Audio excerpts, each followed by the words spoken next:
Hi, it's Dr. Jenny here, and today I want to take a little bit of time to talk about blood sugar and vinegar. You might think, what in the world is the connection between those two? But let's talk about it just briefly.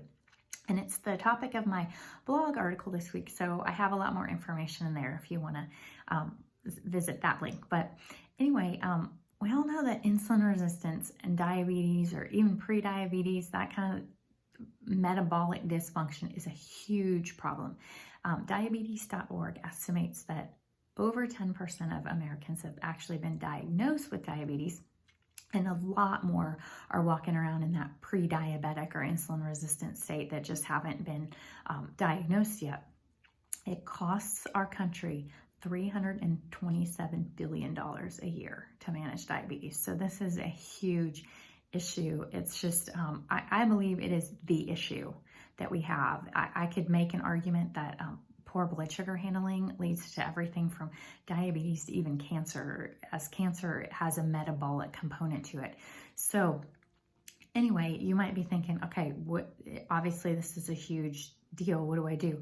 The first thing is get a handle on where you are. What's your level look like? If you haven't had a workup done in a long time, go see your doctor to find out what your fasting blood sugar levels are, and look at your A1C, which is a little bit longer length of time. It's not just a one-day snapshot, it's a 3-month average of what your blood sugar has been doing. And if you for some reason don't want to go to the doctor, you can buy a blood glucose monitor and check this stuff at home. It's really simple and easy to do. So then you can be honest with yourself about, is this really a problem for me? And you might find that it's a bigger problem than you thought, or you didn't even know this wasn't on your radar. If you actually find that that's an issue for you and you want to start moving in the direction of better blood sugar handling and reverse this trend, probably the most important thing you can do is to eat a diet that is not super high in refined carbohydrate. Cut out things like white bread, white sugar, white flour, all that kind of stuff.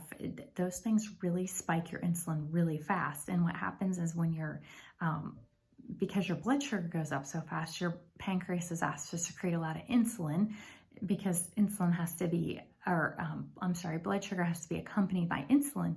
So every time you take a big hit of sugar, your pancreas is required to work really hard to produce insulin. And over time, that kind of wears out your pancreas, really, and you just become insulin resistant. That's a huge oversimplification, but that's what's happening to so many of us, even kids. You would not believe when I see kids and I get their blood sugar levels back, and we have to have a conversation about, wow, this is like, we need to do something different here. And so anyway, eating in a way that doesn't do that to your blood sugar. So I always recommend a diet that's 25% carbohydrate, 25% protein, and 50% fat. So it's not as low carbohydrate as something like keto, but over the long term, I find it very sustainable, and it creates a good balance. It allows you to have enough carbohydrate that you can eat things like vegetables and a little bit of fruit and those things without spiking your blood sugar all the time and keeping it raised. And then exercise. Exercise is so important. It uses up some of that sugar. So if you have extra sugar floating around in your blood, what better way to use it up than to do something active and utilize that to get rid of it? So those are two things. And then, okay, let's talk about vinegar.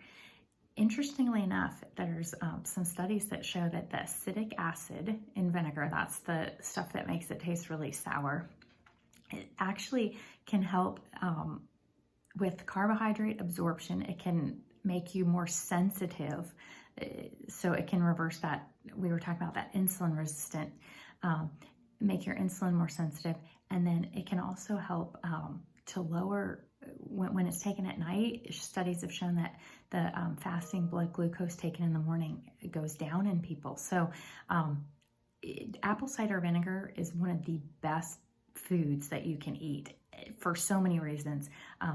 A lot of people are aware of it for its digestive properties. So if you also happen to have heartburn and you don't feel like your food digests really super great, then use your take a teaspoon of apple cider vinegar a few minutes before you eat.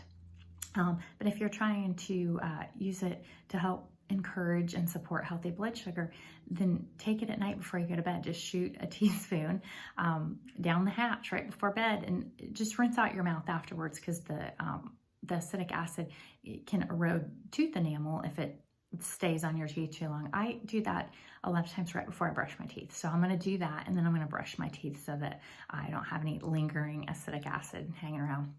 But I just thought that was a really interesting study that I ran across. And so many people are, facing these blood sugar handling issues, that just one more trick up your sleeve to help you, in addition to what you're doing with a good, healthy, low carbohydrate diet and exercise, can just help turn that tide. One by one, we can reduce the amount of people that are becoming and are diabetic. Okay, thanks for watching. Have a great day.